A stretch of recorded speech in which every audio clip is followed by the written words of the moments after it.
64 minutes, place au débat de votre émission. Alors que vous aimiez ou pas les jeux vidéo, vous avez certainement entendu parler de cette victoire française, un jeu vidéo tricolore primé aux Games Awards. C'était la semaine dernière. Le jeu de l'année est attribué à... Mon ami Clair Obscur, Expédition Crainte Froid.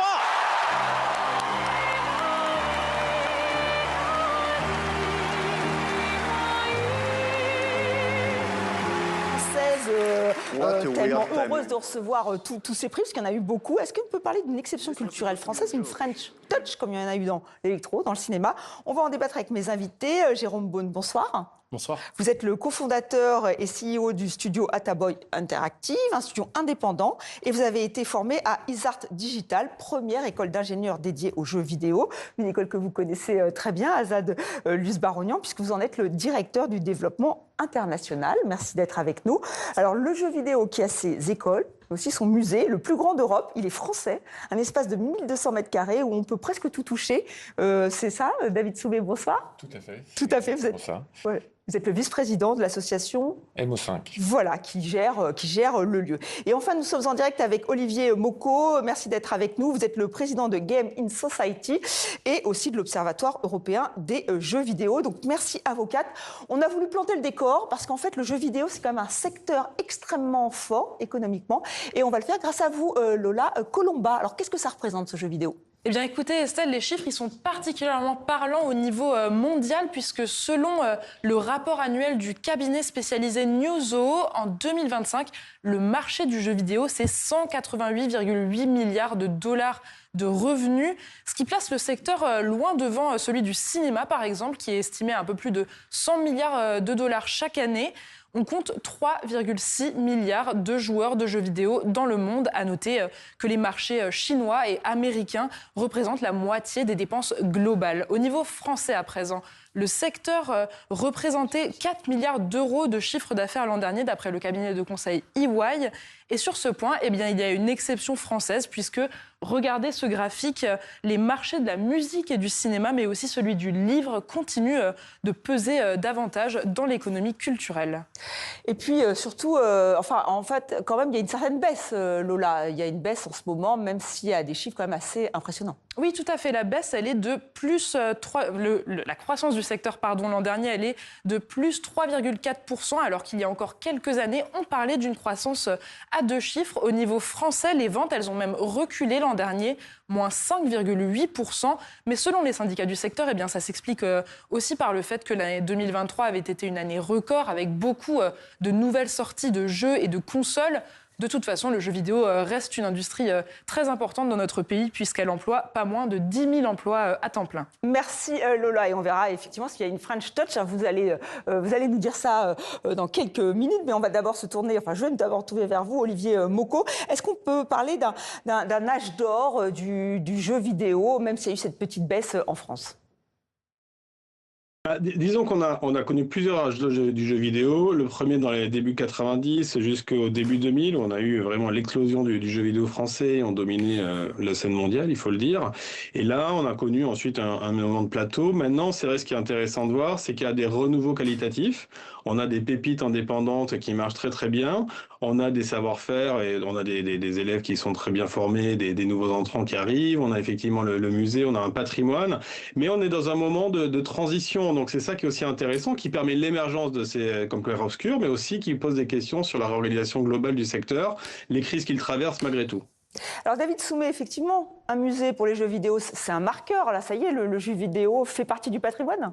Oui, il a toujours fait partie du patrimoine, mais aujourd'hui il se révèle, tout simplement.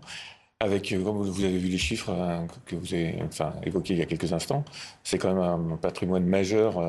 Est-ce qu'on en a conscience en France notamment? C'est pour ça que pour nous c'était important de rappeler ces chiffres. C'est que c'est vraiment une industrie, aussi, ça fait partie du patrimoine. Est-ce qu'on en a conscience en France, selon vous? Alors, à travers le milieu associatif, oui. Il y a beaucoup d'associations en France qui participent à la préservation du patrimoine, dont MO5, et d'où la création de ce musée au bout de 20 et quelques années de vie. Oui, il y a une prise de conscience et le marché nous donne raison aujourd'hui. Jérôme Beaune, vous êtes d'accord? C'est vrai qu'on en discutait, vous évoquiez même aux Jeux Olympiques de Paris, finalement, il y avait un clin d'œil donc aux jeux vidéo, avec ce personnage emblématique. Le personnage emblématique de Assassin's Creed, hein, qui lors de la cérémonie d'ouverture des Jeux Olympiques, a parcouru Paris via les toits. Voilà, c'était un très beau clin d'œil, effectivement, à Ubisoft, hein, qui est un des plus gros éditeurs. Des plus gros éditeurs et studios français depuis plusieurs années. Donc voilà, c'est vraiment un marqueur fort qui montre que le jeu vidéo n'est pas quelque chose de niche, mais plutôt voilà, un symbole parmi tant d'autres. Et est-ce que vous pensez qu'il y a encore un travail à faire au niveau de la société? Est-ce que vous trouvez que le jeu vidéo est considéré à sa juste valeur?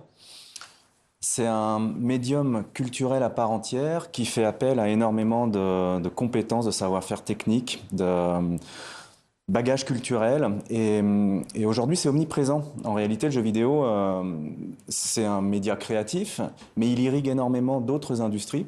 Et donc, en réalité, les compétences qu'on y développe, l'approche créative, elle se retrouve aujourd'hui dans des secteurs tels que l'aérospatial, que la préservation du patrimoine, la défense, la médecine. Ce sont des projets, on peut appeler ça du serious game. C'est une branche de la création qui est vraiment spécifique, avec des éditeurs spécifiques qui proposent des projets différents. Il y a une diversité énorme en termes de création vidéoludique. Il y en a vraiment pour tous les goûts. Il y a les projets AAA, les projets indépendants. Alors AAA, c'est vraiment, là on est dans le... Projet, voilà, gros budget, grosse production. Voilà, avec plusieurs centaines de personnes réparties dans le monde parfois. Ubisoft en est un très bel exemple. C'est un fleuron industriel français. Mais il y a aussi toute une strate, différentes strates de studios qui sont plus ou moins gros, et voire parfois très petits, mais qui proposent, en termes créatifs, des expériences extrêmement novatrices également. Alors on va voir justement si c'est ça, la French Touch, la créativité dans le design, dans la narration. On va revenir sur cette victoire française qui a mis un coup de projecteur donc, sur le secteur, avec cette déclaration à chaud donc, de ce studio français qui a été sacré le week-end dernier. C'est de gagner autant de awards.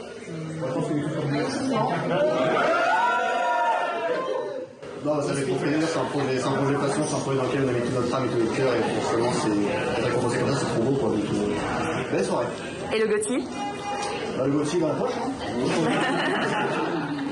C'est magnifique, c'est trop beau. Super. Et qu'est-ce que vous pensez de ça par rapport aux productions françaises, l'aspect que ça peut avoir, l'impact que ça peut avoir à l'international, du coup? On espère que ça pourra inspirer d'autres studios à aussi faire des jeux qui viennent du cœur et qui sont sincères et beaux. Il y a beaucoup de studios qui essaient, mais si on peut en inspirer d'autres, ce sera magnifique. Alors Jérôme, justement, est-ce qu'il y aura un avant-après? Vous avez un petit studio, alors beaucoup plus petit que Sweet Stanfall, hein, voilà. Mais est-ce que vous espérez que ça va vous aider, trouver des financements? Alors, trouver des financements, je ne sais pas. Cependant, effectivement, ça met en avant le secteur du jeu vidéo français. Ça met en avant, bien sûr, la culture aussi française. Dans le jeu Expédition 33, il y a beaucoup de clins d'œil à notre culture. On les a vus par rapport déjà à leur béret et à la marinière. Par exemple, dans mon jeu à moi, on est plutôt sur l'île de la Cité avec Notre-Dame, donc c'est encore une autre partie. Donc c'est sûr que ça nous met en avant et ça peut être que positif, en tout cas pour l'industrie française. Oui, c'est intéressant parce que le patrimoine culturel, historique, il est repris et retravaillé par ces jeunes créateurs de jeux vidéo. C'est aussi ça qui explique le succès? Mais il faut pas oublier une chose, c'est qu'en France, on a la chance d'être dans un musée à ciel ouvert en réalité. On baigne au niveau culturel dans de l'architecture, dans des arts visuels, dans de la littérature, le théâtre. Tout ça nourrit énormément les artistes et les imaginaires. Et les créateurs de ces projets, de ce jeu qui a remporté le Gauthier, on baignait également dedans et on digérait ces influences diverses et variées, mais tout ça est lié au terreau culturel. On a cette chance en France de pouvoir évoluer dans cet environnement, ce qui crée des projets à forte valeur ajoutée esthétique, narrative et aussi en termes d'expérience. Oui, Jérôme, pour vous, c'était une évidence de situer votre jeu. Dites-nous-en un peu plus, pardon. De le situer vraiment à Paris, d'avoir des codes très forts. Ça marche à l'international? Alors, outre le fait que ça marche à l'international, c'était quelque chose qui, pour nous, était très important au studio. Déjà, il y a le côté cocorico. Nous, on est basé à Paris et on a vécu une grande partie de notre vie à Paris pour une majeure partie des membres du studio, même si on a aussi des personnes à Lyon, etc.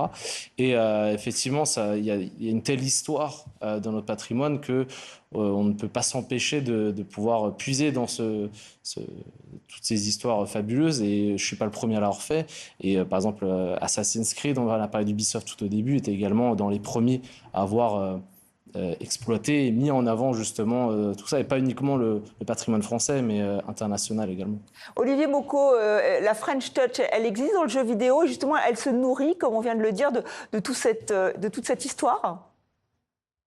Elle se nourrit de l'histoire, elle se nourrit aussi de notre rapport à la culture et à l'éducation. Je crois qu'on a des systèmes de formation qui mettent en avant la culture, on a un système scolaire qui fonctionne aussi, qui permet de valoriser tout ça. Et malgré tout, on a aussi tous ces savoir-faire issus d'autres arts, les arts plastiques, les arts numériques. Maintenant, il faut se poser la question, c'est bien une French Touch, mais comment on l'exporte justement et comment on arrive à la projeter à l'étranger et à l'international. Et c'est un des gros défis actuels que l'on peut voir, parce que si on regarde les chiffres du début, on a un marché intérieur peut-être un peu faible, avec 4 milliards de chiffre d'affaires produits, par rapport à d'autres industries qui sont très nationales. Voilà, on ferait des bouquins pour la France, on a un cinéma français qui est pour le public français. Là, le jeu vidéo, c'est globalisé. Donc, on a un atout majeur, c'est nos savoir-faire. Ce qui manque, c'est certainement un soutien à l'export et à cette capacité à se projeter, et que la réussite de Clair Obscur ne soit pas une exception, mais devienne plutôt une règle et quasiment peut-être pas une norme, mais en tout cas incite à des politiques qui soutiennent tout ça, cette French Touch-là, parce qu'on en parle beaucoup, mais on a aussi besoin d'un écosystème structuré, fort et puissant qui projette. Alors c'est intéressant, j'aimerais avoir votre réaction par rapport à cet écosystème. Alors juste pour noter, au niveau politique, Emmanuel Macron a vraiment souligné cette victoire, hein. Il a tweeté, mais comment on va plus loin? Et justement, est-ce que vous accompagnez vos élèves, vous, dans cette école, une école d'ingénieurs, on le rappelle, c'est un volet important? Absolument. En fait, très tôt, il faut que les étudiants comprennent qu'au-delà d'une œuvre créative, artistique ou technique, c'est avant tout un produit de jeu vidéo qui doit être capable de toucher et rencontrer son public, quel que soit le pays où il est diffusé. L'objectif, c'est qu'un maximum de joueurs y jouent pour générer du bénéfice et puis continuer à créer d'autres projets. Donc, cette notion business, elle est prépondérante, elle est indispensable. Pour bien l'intégrer, ce sont des filières, des formations que l'on propose bien évidemment à Isart Digital et qui font partie d'un tout. C'est un écosystème global, à la fois scientifique, créatif, technologique, mais aussi business. David Soumet, vous avez une vision globale, hein, grâce à votre musée de l'histoire des jeux vidéo. Est-ce que les Français ont toujours été assez importants? Enfin, est-ce qu'il y a eu cette French Touch? Est-ce que vous leur laissez une part? Et là, est-ce qu'il y a une part d'ailleurs pour ce jeu vidéo qui a remporté ce prix? 9 prix, pardon, je rappelle. Nous concernant, pour l'instant, nous sommes ravis effectivement de tous ces prix. Pour la partie préservation, c'est un peu tôt, donc ça va venir. Par contre, à travers l'histoire, oui, il y a beaucoup de créateurs français, Another World notamment, qui ont marqué l'histoire du jeu vidéo, Prince of Persia aussi, et qui sont des créations françaises et qui font partie des jeux que nous mettons à disposition du public dans les conditions d'époque pour transmettre l'expérience au mieux. Alors, on se dit que c'est quand même très compliqué. Vous avez un petit studio encore. Votre jeu, il va sortir quand? L'année prochaine, c'est ça? L'année prochaine. Oui. L'année prochaine. Comment on fait pour être concurrentiel avec des énormes éditeurs comme Ubisoft? Mais les Américains sont très forts, les Chinois aussi, c'est très important. Donc, on se dit, on fait comment? C'est possible quand même. C'est possible, mais c'est très compliqué. On est énormément de toutes petites structures à créer des jeux vidéo. C'est très compliqué financièrement parce qu'il faut trouver, ça coûte très cher de créer un jeu vidéo, même s'il est petit et indépendant. Faut s'organiser, il faut avoir les bons talents. Mais par exemple, on a la chance en France, en tout cas, d'avoir des aides telles que le CNC ou les régions, que ce soit l'Île-de-France ou les autres régions françaises, qui vont aider justement. Comme le cinéma. Comme le cinéma. Donc le CNC, il y a une partie cinéma et une partie jeux vidéo qui existe depuis quelques années, qui permettent d'aider les jeunes créateurs. Et donc, par exemple, Expédition 33 a bénéficié de l'aide de la pré-production. Donc c'est lorsque l'on commence à développer le jeu vidéo, on fait des recherches créatives, etc. Après, il y a la production. Et le fait que Thomas Joly soit nommé à la tête de cette filière jeux vidéo, Thomas Joly dont on a beaucoup parlé, hein, puisque c'est lui qui a organisé les cérémonies des Jeux Olympiques de Paris 2024, c'est important, ça montre que c'est un signal fort? Ah oui, c'est un signal très fort et par exemple, pour notre studio, on a donc bénéficié également de l'aide du CNC lorsque M. Thomas Joly a rejoint la partie jeux vidéo. Et donc, on était très fiers et reconnaissants d'avoir son soutien et son avis également positif sur notre jeu. Donc, c'est quelque chose qui est très, très important pour nous. Donc ça se développe. Alors on va rappeler quelques jeux vidéo cultes, hein, évidemment Super Mario, Assassin's Creed, on en a beaucoup parlé, il y a Call of Duty. Ça c'est vraiment les AAA, c'est ça? Ils se développent C'est les projets qui sont marketés le plus fortement et que le grand public identifie très facilement parce qu'il y a des campagnes marketing très fortes, mais il y a aussi tout un écosystème indépendant avec des studios qu'il faut aussi savoir mettre en avant. Il y a, encore une fois, en France, on a la chance d'avoir des studios comme Arkane, comme Asobo, qui sont des développeurs français, Quantic Dream, qui développent des projets qui ont une forte valeur ajoutée et qui se vendent à l'international. Et ce qui est intéressant de noter aussi, c'est que ce moteur industriel du jeu vidéo fédère aussi d'autres secteurs, comme le secteur du cinéma ou de l'animation. Bien souvent, pour promouvoir un jeu vidéo, on fait appel aussi à des compétences en cinéma d'animation. Il y a des studios spécialistes des cinématiques de jeux vidéo pour mettre en avant ces projets-là. C'est notamment des cinématiques qui sont proposées lors des Games Awards, que le grand public peut voir et attend avec impatience la sortie de ces jeux. En fait, c'est toute une convergence de métiers, de compétences techniques, artistiques, qui vont vers une forme de divertissement qui est celui d'aujourd'hui, le jeu vidéo, qui est un des premiers au monde. Oui, Olivier Mocco, oui, j'aimerais bien avoir, parce que c'est vrai que pour les personnes comme moi, je l'avoue, qui ne connaissent pas vraiment ce monde des jeux vidéo, on peut se dire, on a des blockbusters, vraiment des super productions, et comment des plus petits studios arrivent à faire parler d'eux, à vendre des millions, parce que pour Expédition 33, c'était 10 millions, hein, je crois, de ventes ou 5 millions, peut-être 5 millions et 10 millions de budget. Comment c'est possible ? Vous avez déjà, qu'il ne faut pas oublier, ce qui est peut-être ce qui fait défaut en France de manière globale, c'est toute la partie édition, publishing. Donc c'est la mise sur le marché. Et c'est pour ça que c'est très important de faire des produits. Nous, on a de très grands talents pour faire les produits.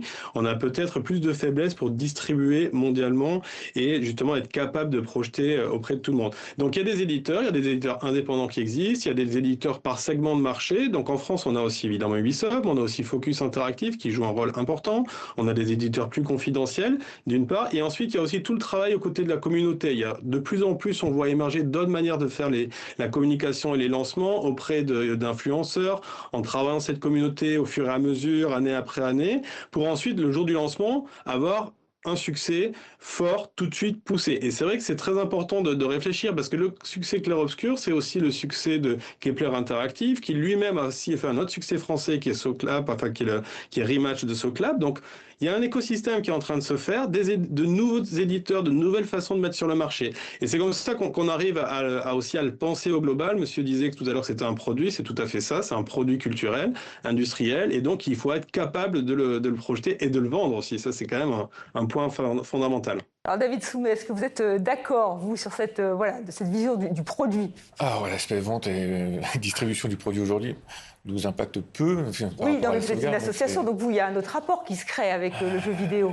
Nous, c'est plus l'aspect gameplay, l'aspect créatif que l'on cherche à sauvegarder et à mettre à disposition du public.